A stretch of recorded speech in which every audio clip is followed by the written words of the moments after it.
Hello everyone, first news update for 15th of April. Now it's about 9 o'clock in the morning Moscow time, and I have prepared quite a number of news that Russian media and the public pay attention to in previous 12 to 24 hours, and hopefully you will find this update informative and interesting. And if so, please click that like button and leave some commentary, share video with your friends. It will help to reach wider audience. And if you like my work in general, my channels, please consider to support my work and this project. You can do it through several means, with donation through PayPal or Boosty platforms, or by subscribing to my Patreon page. All the links are on this video in description box and in the pinned comment. And if you are watching this video on YouTube, dear friends, please consider to subscribe to my Rumble channel and to watch videos on Rumble, because channel is monetized on this platform on Rumble, and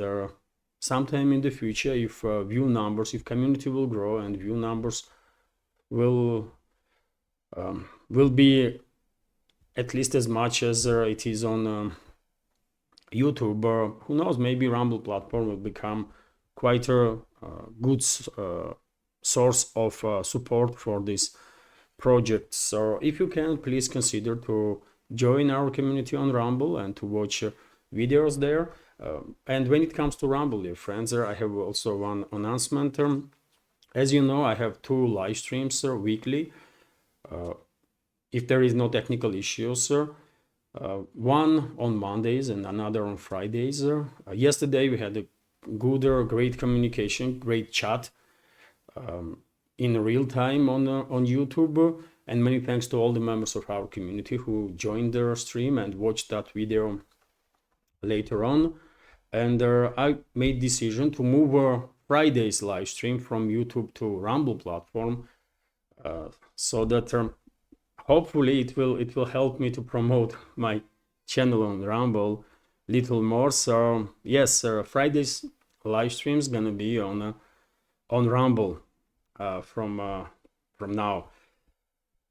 Okay, that's being said, let's go through some news now. And first of all, short summary of the situation on Ukrainian battlefield. The latest reports are that Russian armed forces established control over the settlement of Preobrazhenka on the southern western flank of Pokrovsk-Mirnograd agglomeration. And if we zoom in, dear friends, into a map, you can see on your screen right now that forward units of the Russian armed forces are just a few kilometers away from the Dnipropetrovsk region. This red line is a border between DPR and the Dnipropetrovsk region. 4 more settlements in this particular direction: Bogdanovka, which is already disputed between the sides, Kotlyrovka on the north, Taretskaya and Orekhova. And after these settlements, Russian troops will begin liberating people and their settlements from western-backed terrorist regime of Zelensky in Dnipropetrovsk region. And somewhat similar situation is in other sectors also when it comes to the Dnipropetrovsk direction. So I guess couple of weeks, and we will see battles. Frontline moved there into Dnipropetrovsk region too. Also, when it comes to updates, we have reported that Russian armed forces move forward and establish control over the Valentinovka area, which is eastern flank of Pokrovsk-Mirnograd agglomeration. And it seems like Russian troops are determined to shut down this salient that was created as a result of Russian offensive operations, pincer movement basically, from west and northern eastern side. And I guess in fairly short time, Russian troops will liberate all these settlements in this salient. Right now, battles are taking place for liberation of Sukhi Balki settlement. This one, which is already is in operational encirclement, and also Russian troops are quite successfully moving forward towards Konstantinovka settlement from southern eastern flank. So some serious developments are happening here, and their progress is obvious. Progress of their special military operation. And even though lately, dear friends, We have not heard much about Seversk direction, another sector of the front. If we take a look at the map, it will become clear that Russian troops little by little but closing in to Seversk city itself. So progress is they're present in this direction also.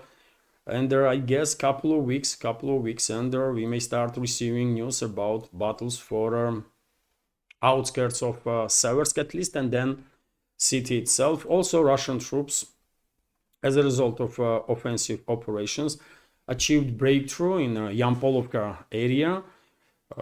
Terny and the Yampolovka are completely liberated by Russian forces, and the Russian troops managed to establish their presence on the right bank of this is Oskol River, if I remember correctly.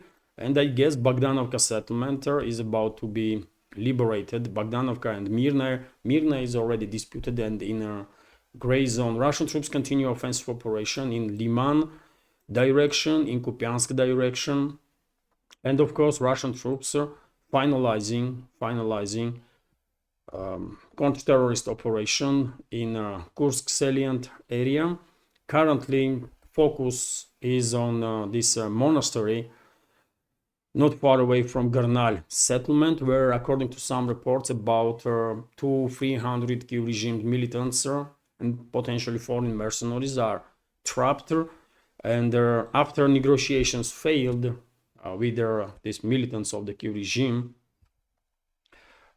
Russian side actually, give them opportunity to surrender. But after negotiations failed, Russian troops began offensive operation in this area. And I guess today, in next 12 to 24 hours, this area will be cleared from enemy forces, and then Russian troops will move towards Garnal. Just take a look at the terrain, by the way. It's quite a difficult terrain. And therefore, of course, to minimize casualty numbers, Russian troops will act cautiously, and they will take whatever time is necessary to clear the territory from enemy forces with minimal casualties. And Aleshnya, by the way, battles for Aleshnya still continue. This settlement is still disputed between the sides. According to some reports, Russian troops already are present in Oleshnya settlement itself. According to other reports, Russian troops are on outskirts of settlements and are preparing assault operation. In any case, most likely, before end of this week, both these settlements, Garnal and Aleshnya, will be liberated by Russian troops. I was predicting that both settlements will be liberated before end of next week, and also Guevo settlement. Well, in case of Guevo, my prediction was correct. Guevo is liberated now, and Russian troops are on outskirts of Garnal. But yet again, due to difficult terrain, due to some other reasons, Russian troops, of course, are taking time to neutralize enemy forces there. But I guess before end of this week, Kursk salient area, this borderline area, will be completely free from enemy forces, and then Russian troops will completely focus on Belgorod region, on borderline area of Belgorod region, in areas of Popovka and Demidovka settlements. Russian troops pushed back Kiev regime's forces from Demidovka settlement, according to some reports, although Kiev regime's forces are trying to conduct counter-offensive operations to re-establish control over the lost positions. I don't think they're gonna succeed in that, and I guess before end of this week, potentially, Kiev regime's forces will have no option but to withdraw from Popovka settlement. Also, and I remind you, friends, that in this direction, of this tiny part of borderline area of the Belgorod region, Kiev regime sacrificed over 2,000 military personnel and hundreds of military equipment.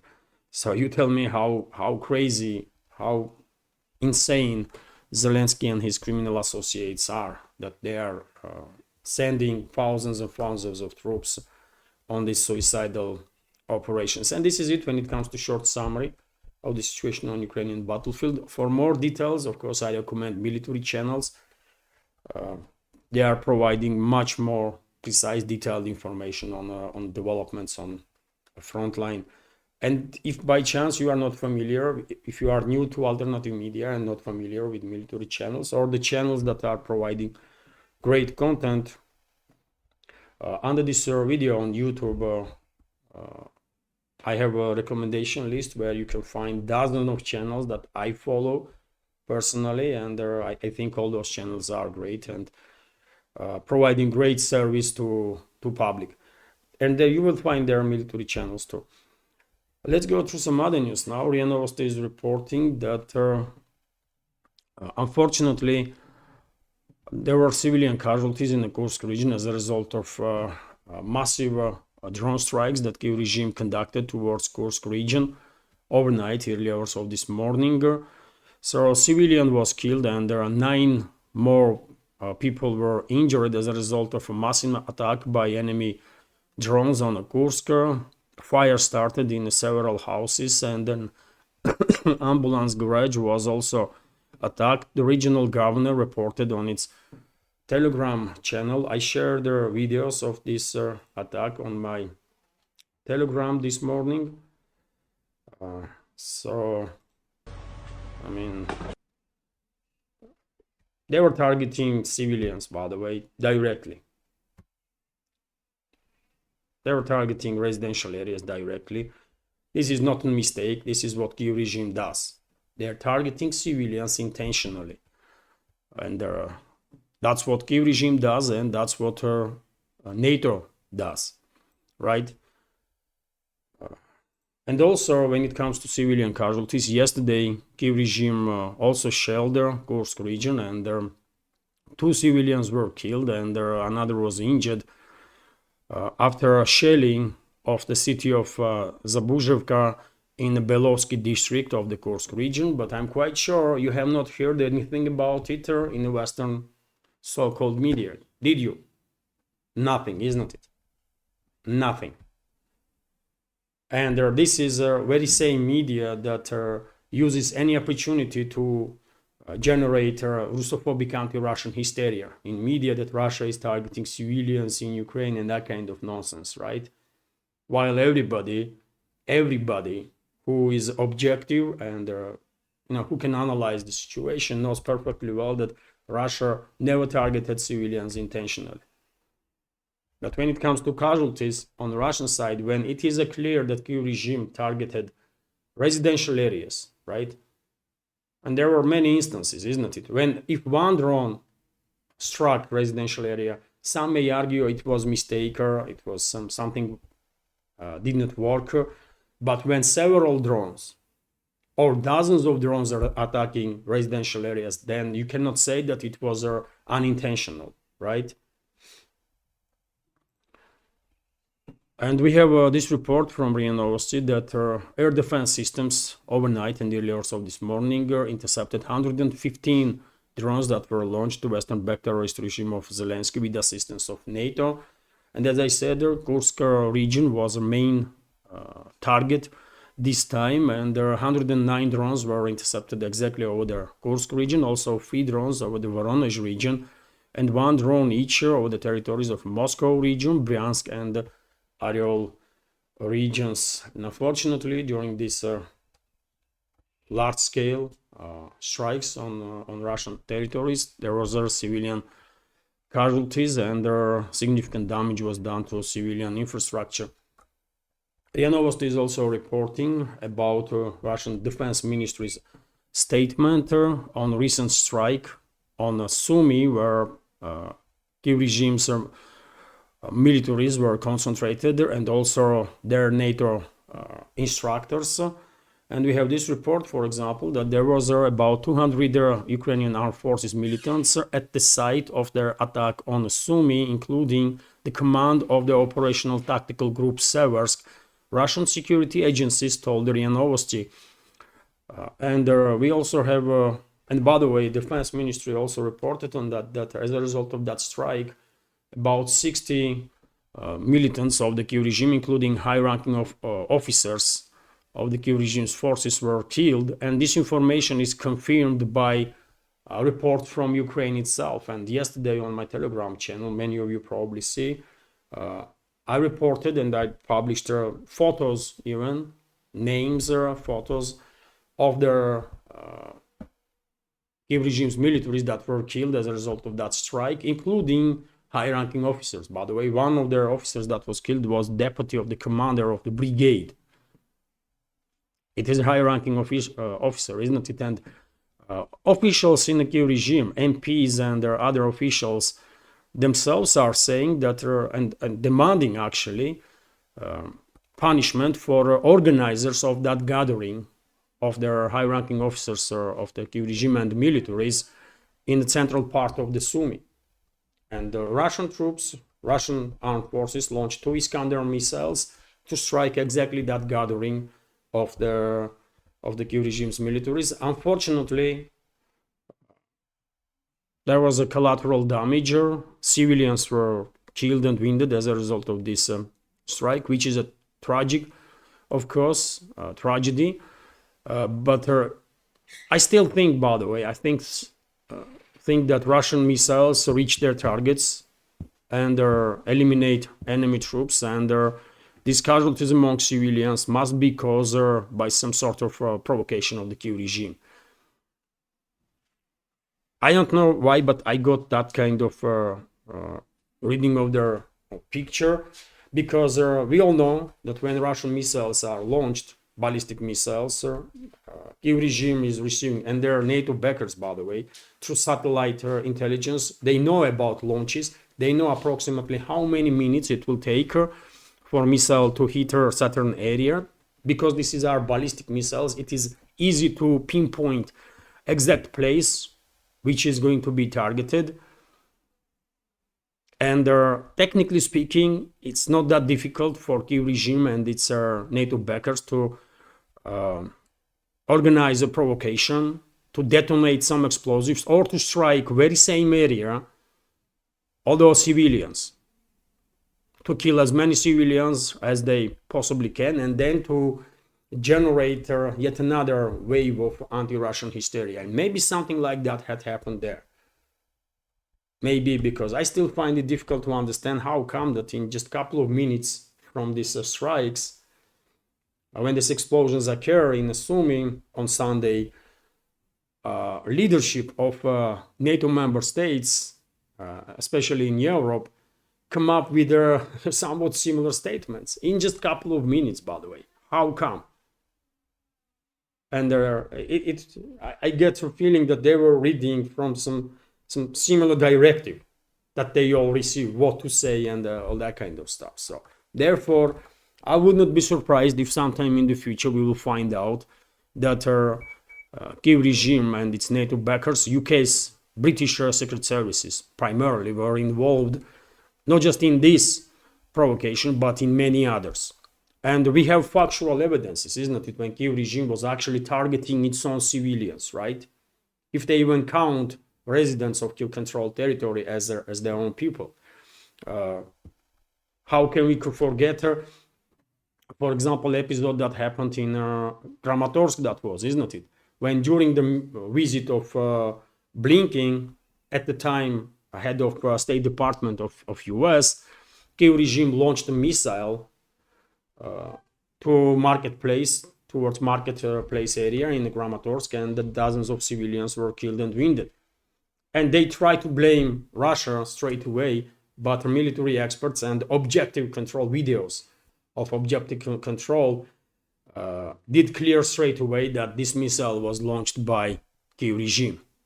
So there were such instances already, so therefore no one, I guess, will be surprised. No one that is well informed will be surprised if sometime in the future we will find out that there was civilians in Sumy was targeted by Kiev regime and their Western backers to generate this fake outrage among Western elites, right? And then, based on this provocation, generate yet another anti-Russian wave of hysteria there. Anyways, death of civilians is a tragedy, of course. RT is reporting that, but Russia targeted militaries. That's their main point. Russia targeted militaries of enemy forces, and they suffered some significant losses. RT is reporting that Well, on very same topic, by the way, Foreign Minister of Russian Federation made a commentary on strike on Sumy, and let's go through these details here. Sunday's missile strike on northern eastern Ukrainian city of Sumy was aimed at the senior Ukrainian and Western military personnel. Russian Foreign Minister Sergei Lavrov has said, and he also stated that he has evidences. Russian side has evidences of presence of Ukrainian and Western military personnel on that point. And when Foreign Minister Lavrov says something like that, you know that it's just factual. Otherwise, he would not comment at all on this matter, right? Because he don't have to. But I guess Russian side has factual evidences. Russian side knows perfectly well what had happened, and Lavrov made such a statement. And as I already said, Russian Defense Ministry confirmed their two Iskander missile strikes on the point of concentration of enemy troops, as a result of which at least 60 senior commanders of the enemy troops were killed. I guess among them potentially Western officers too. RT is reporting that, well, Zelensky was a topic of discussion yesterday in Oval Office when Trump was meeting with the president of Salvador. He was asked about Zelensky's demand to purchase some Patriot batteries, missiles for 15 billion. Although this money should come, according to Zelensky, by the way, this money should be paid by Europeans or someone else, not by Kyiv regime itself. So let's go through this news here. Ukraine's Vladimir Zelensky should never have started the war with Russia, US President Donald Trump has said in a press conference alongside El Salvador's President Nayib Bukele in Oval Office on Monday. Trump commented on Zelensky's recent offer to finance 15 billion worth of Patriot air defense batteries with their aid of Kyiv's European backers. And we have a quote from Trump here, he is always looking to purchase missiles. The US president noted, when you start a war, and this is quote also, when you start a war, you got to know that you cannot win the war. You have to know that you can win the war.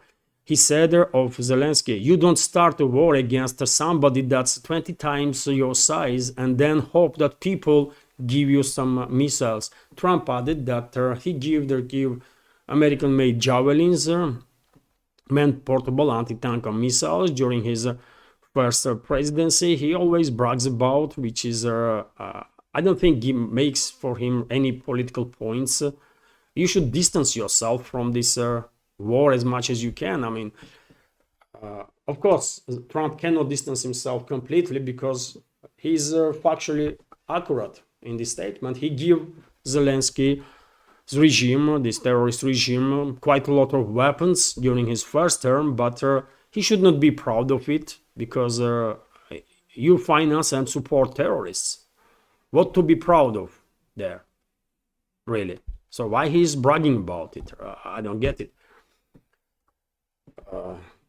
But yes, Trump once again went off on Zelensky. He once again mentioned Biden with strong words, and attitude is clear, by the way. Attitude is clear. Trump seems like he's sick and tired of hearing about Zelensky and this so-called Ukraine. And once again, if Trump, his administration, and forces, this, let's say, MAGA forces or pro-American forces that are behind this administration are strong enough, they should stop playing games and they should clarify openly and directly that this proxy war was started by the globalists. Yes, US was leading the charge in this proxy war against Russia because US was controlled by the globalists at the time, right? But now different people, different forces are in charge in America, and they should say openly that this is not in America's interest, not in interest of American people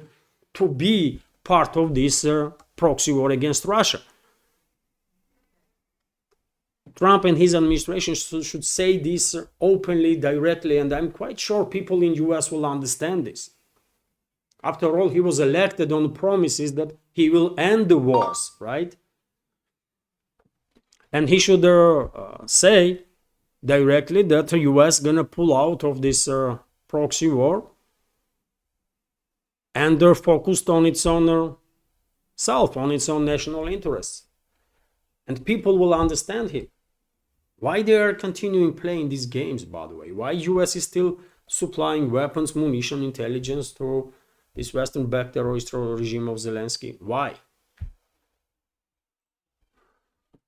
The longer this conflict continues, weaker and weaker position of collective West in general and the US in particular is becoming, right?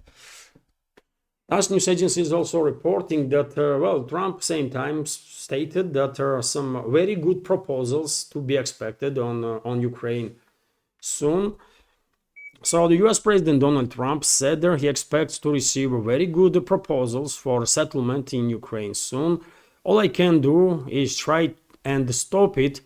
That's all I want to do. I want to stop the killing, and I think we are doing well in that regard. I think you'll have some very good proposals very soon, he told reporters at the White House during very same meeting with the president of El Salvador, Bukele. He did not elaborate what he means exactly, what kind of positive news, but I don't know, maybe behind the closed doors some agreements are almost reached, or maybe even reached, and we're gonna receive some information on that shortly. I'm a bit skeptical of that. Because globalists that are in control of European NATO member states, majority of them, and also Kiev regime, globalists not gonna stop. And therefore it is absolutely necessary for US leadership, in my personal opinion, to confront globalists, right? To confront globalist puppet regimes in Europe, in UK, France, Germany, and others. They have to clear the picture for the public, and I'm 100% convinced, by the way, public in the US, and Trump should care about the opinion of US citizens first, and I guess he does. So public in US and public worldwide will support him, because everybody is sick and tired of globalists, by the way. Because everybody sees globalists as a main threat for their stability in this world, and I will say that globalists are main threat for humanity, existential threat for the humanity. So Trump and his administration will have all the necessary public support, locally and globally, if they will confront globalists and their puppet regimes in Europe. And they have many reasons to do so, including Ukrainian crisis, that globalists want to prolong as much as possible, and by doing so harmed national interests of US and European states too. Because, I mean, tell me how prolongation of this war, or provocation of this proxy war in the first place, was in the interests of the citizens of the European states or the America. It was never in the interests of the people, right? And globalists never care about it. Anyways, on the topic of Ukrainian crisis, special representative of Trump, special envoy in the Middle East, although he is working on the Ukrainian crisis too quite actively, Steve Witkoff also commented on the matter, and well, let's go through this news here, what he had to say. So, excuse me, United States is moving forward in negotiations with Russia on concluding a deal on Ukraine. This was stated on the Fox News channel by US President Donald Trump's special envoy, Steve Witkoff. He was asked if he was confident that a deal with Russia on Ukraine was in the works. And we have quotes here. You used a very good word, in the works. Yes, I'm confident, Witkoff replied. I have already had 3 meetings with him, Russian President Vladimir Putin. The last meeting lasted about 5 hours, and his 2 closest advisors were also present in the office. Russian presidential aider Yuri Ushakov and the head of the Russian Direct Investment Fund Kirill Dmitriev. It was an important meeting. Witkov added that the talks held in St. Petersburg allowed him to understand that Putin wants preemptive peace, permanent peace. Trump's special envoy called the central issue in resolving their conflict their so-called 5 territories, Crimea, Donetsk and Lugansk People's Republics, the Zaporozhye and Kherson regions, but added that conflict resolution is not limited to these.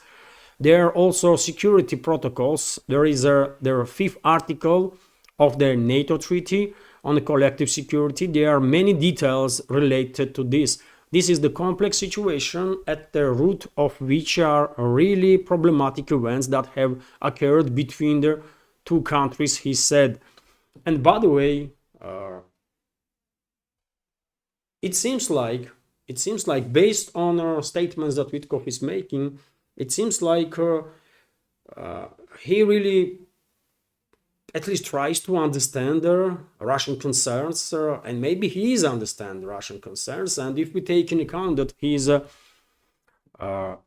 has a trust of Trump and their administration, because I remind you, dear friends, that after Witkov was in Russia, straight away he went to Oman to take a part in negotiations with Iran, right? And I'm quite sure during the conversation between Witkov and the Russian president's aides, topic of Iran and Iran's nuclear program was also discussed, and I'm quite sure Russia plays some positive role to de-escalate between Tehran and Washington, which is a good, by the way, and seems like we are on that track there. And there is a better chances now that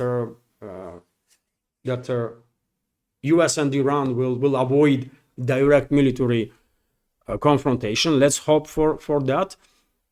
And so, yes, based on statements of Witkov, seems like he really understands and he really wants to play a positive role to de-escalate. And if Trump is receiving information from him and explanations, and I guess this is the case, maybe some other people also try to influence Trump, but after all, Witkov is Trump's envoy, right? Special envoy, so he trusts him more, I guess. Then probably we can say that chances that Washington will really try to de-escalate with Russia are maybe not very high, but significant, which is already some positive development, isn't it? Because during the previous administration, there was not even talks. There was nothing, right?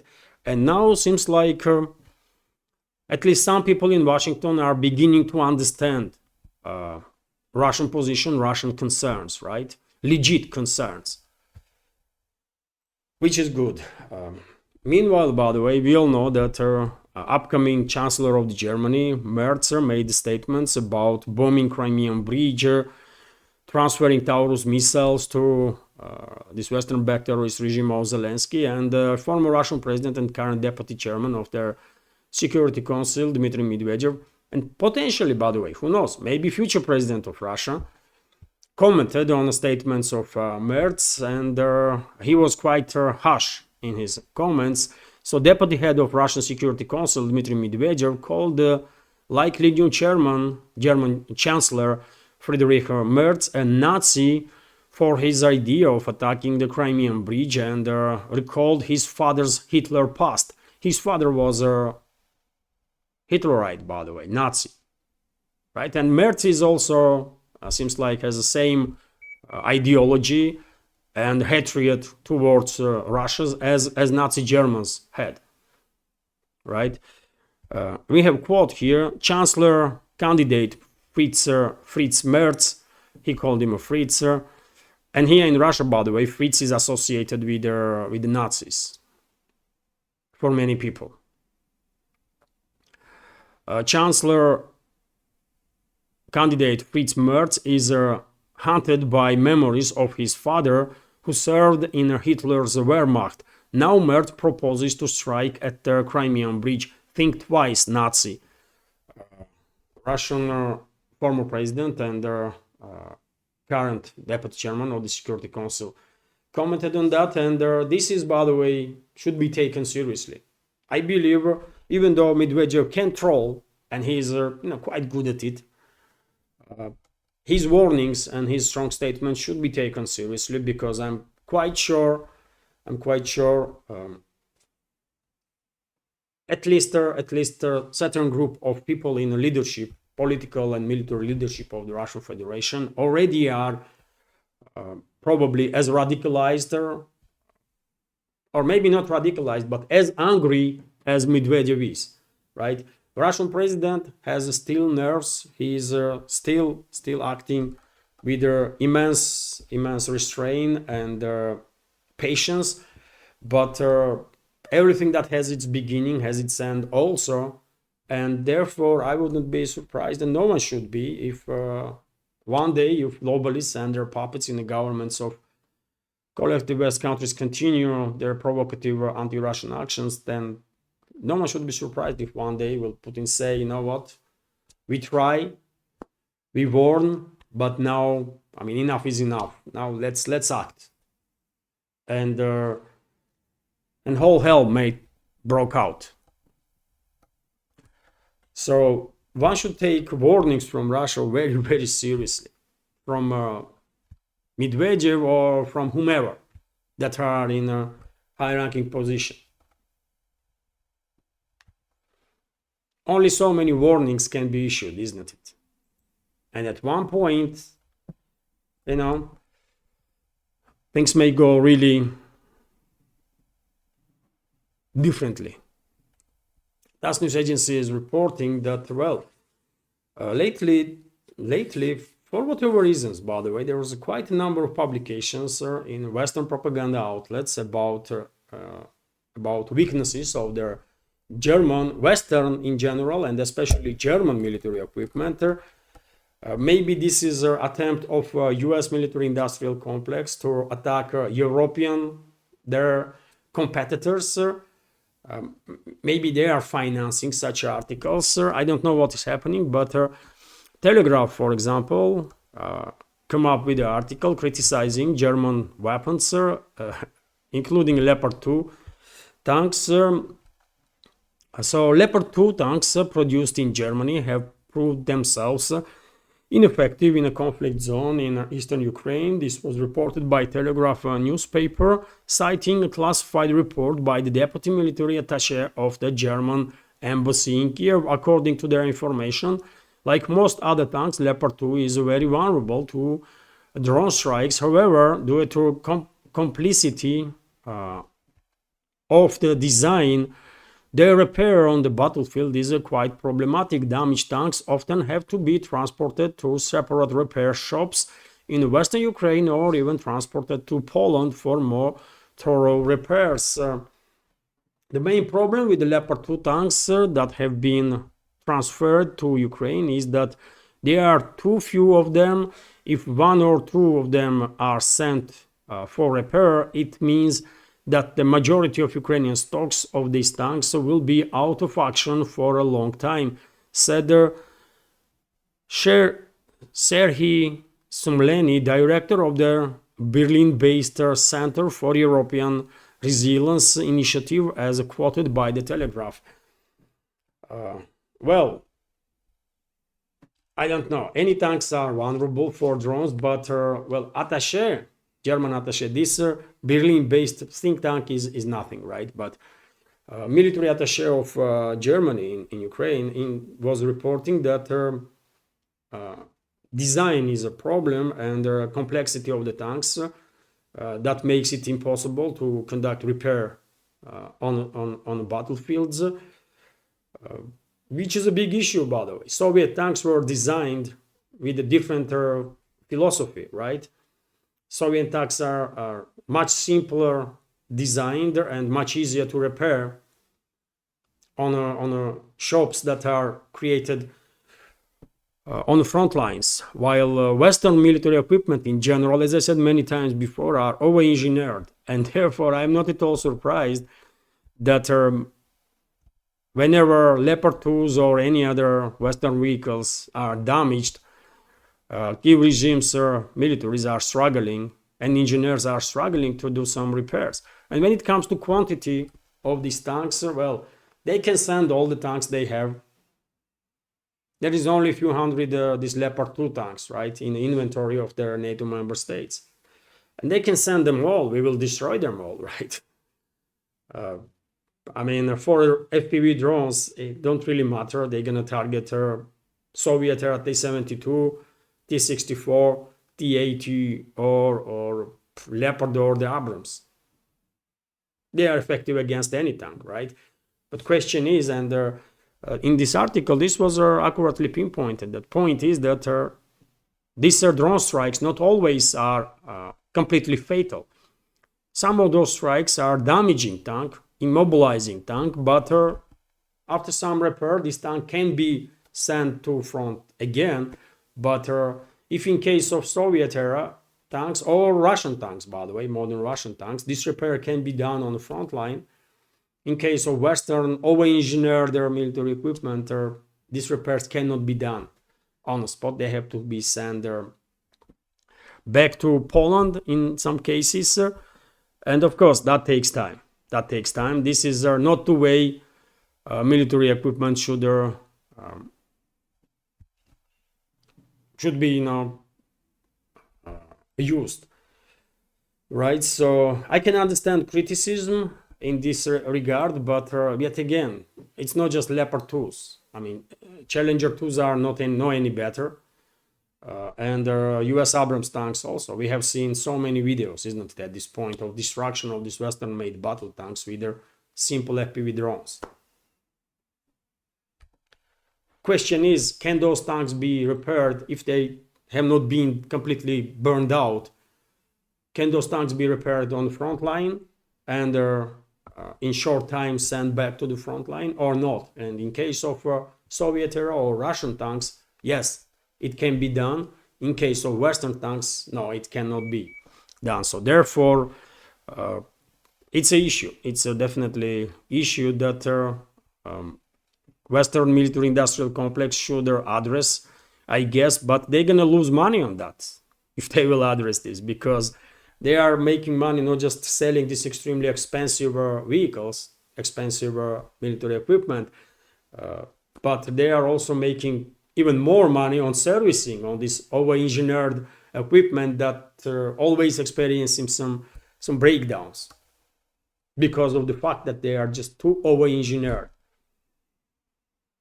Primary example of that is F-35, by the way. Flying garbage that is so over-engineered that only, according to latest reports that I see, only 30-35% of those planes are operational at any given point, maybe even less, because something constantly breaks down. And the producer of F-35, for example, it's a Lockheed Martin, isn't it? Makes huge money, by the way, by dealing with these breakdowns. That's how this equipment in the West are designed from the beginning, because it's a huge income for military industrial complex to service this equipment. Anyways, it is good that there is at least some realization in the West that Western military equipment that was advertised as some sort of wonder weapons are not so really on the battlefield. Vzglyad newspaper is also reporting that this is something extraordinary, by the way. Ukraine invites European leaders to Kiev for 9th of May to counter victory parade and celebration here in Russia. Victory in a great patriotic war. I guess this idea is coming from European or from globalists and their puppets in European governments, because Zelensky and his criminal associates, they don't care about 9th of May. They are Nazis, right? Kiev regime, main force of Kiev regime is the Nazis, and they were fighting alongside Nazi Germany, right? All those Banderites and so on. So therefore, this initiative definitely is not from Ukraine. I guess globalists ordered Zelensky to come up with such an idea to counter victory celebration in Russia, and okay, we will see.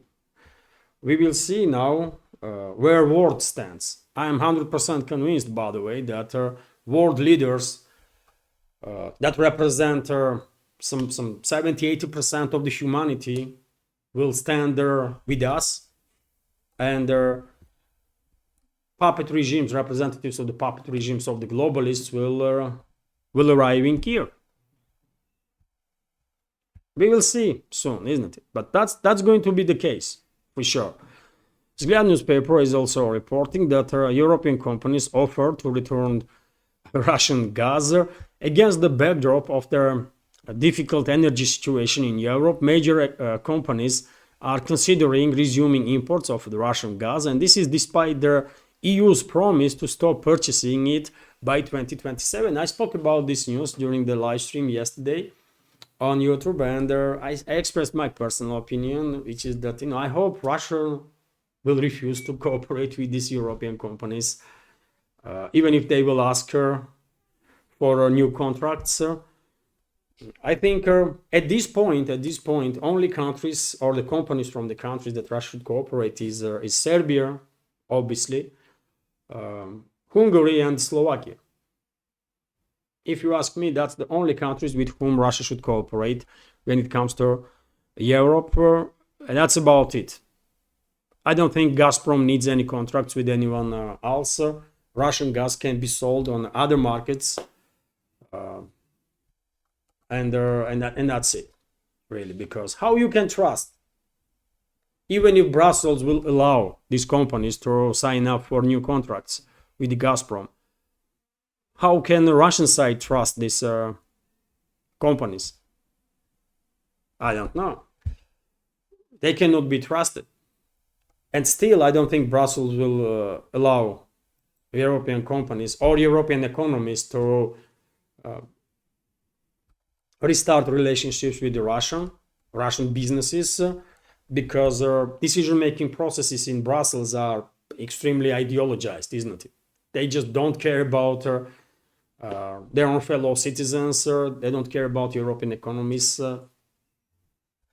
They are oriented on some different stuff, and we all know this, right? So most likely they will shut down all these calls in Europe to start cooperating with the Russian businesses again. RIA Novosti is reporting that Russia is not asking for sanctions imposed against it to be lifted, according to Lavrov, which is true, by the way. Russia is not asking for nothing. Russia is not running after anyone and is not asking for the sanctions imposed against it to be lifted. Foreign Minister Sergei Lavrov said in an interview with the Kommersant newspaper, "We, as you know, if you follow the discussions in our society, we are not running after anyone. We are not asking for sanctions to be lifted," he said. Speaking about cooperation with the United States, he had the head of the foreign ministry emphasized that everything will depend on Washington, how it planned to implement a resumption of their economic cooperation, because there is this economic interactions is blocked by 95% compared to a record $30 billion 10 years ago. It is blocked almost completely by the illegal sanctions, Lavrov pointed out. According to him, globalization of the world economy no longer exists. It was destroyed, and not by current US President Donald Trump, but by Biden when he introduced the sanctions and made sanctions the only instrument of his foreign policy, Minister explained, and this is a good point, by the way. Russia has repeatedly stated that the country will cope with their sanctions pressure that the West began to exert several years ago and continues to increase. Moscow has noted that the West lacks the courage to admit the failure of the sanctions in Western countries themselves. Opinions have constantly been voiced that such a policy is inefficient, ineffective, and this is also true. Western ruling class globalists were hoping that they will bring down Russian economy. They will orchestrate some sort of regime change in Russia. They will establish their puppet regime, and they will rob this country or divide under control. And they failed. They failed miserably, right? And thanks God they failed, man. Thanks God. And so, yes, Lavrov has a good points here. And you know what? Russia should be self-sufficient in every possible way. So therefore, Lavrov is correct. I mean, Russia is not really asking no one to lift any sanctions. If US wants, for example, if Moscow-Washington relationships will normalize and US companies will want to come back to Russian market, then they have to ask Washington to lift some sanctions, because otherwise they would not be able to operate on the Russian markets because of the US sanctions, not Russian sanctions, right? So therefore, if anyone will ask to lift sanctions, it's going to be businesses of the West. Kommersant newspaper is also reporting that, well, when it comes to this economical war or trade war that we are observing right now, both main protagonists, by the way, China and US, are trying simultaneously to urge other countries to work with them more and work less with their opponent. China is doing this in regards to US is doing this in regards to China, and well, in some cases US will succeed, in other cases China will succeed, of course, but overall, let's hope this trade war will die down as soon as possible. Countries will find common ground, these major economies, US and China, so that world economy would not be distracted, because already there is enough problems in this world, isn't it? Enough issues. And maybe there is a hope. Due to some reports, China and US are beginning through third parties to negotiate on a trade war, and maybe they will manage to de-escalate. Who knows? But it will be good for everybody. And this is it for now, dear friends. This is it for now. Relatively long update, but hopefully you will find it informative, interesting, and useful. And if so, please click that like button. If you have not yet, leave some commentary just about anything. This is the only way we can try and influence algorithm. If you can, please share information about my channel or my videos with your friends. And finally, if you like my work, if you like my channels, please consider to support. You can do it with donation through PayPal or Boosty platforms, or by subscribing to my Patreon page. All the links are on this video in the description box and in the pinned comment, including crypto wallet. Okay, this is it for now. Later on today, most likely I will have a second news update on Patreon and the Boosty pages, and probably it's going to be walk and talk video, because weather is nice, at least for now. So if there is enough news on some interesting major topics, then I will make second news update from streets of Moscow. So yes, this is it for now. Have a wonderful day and take care.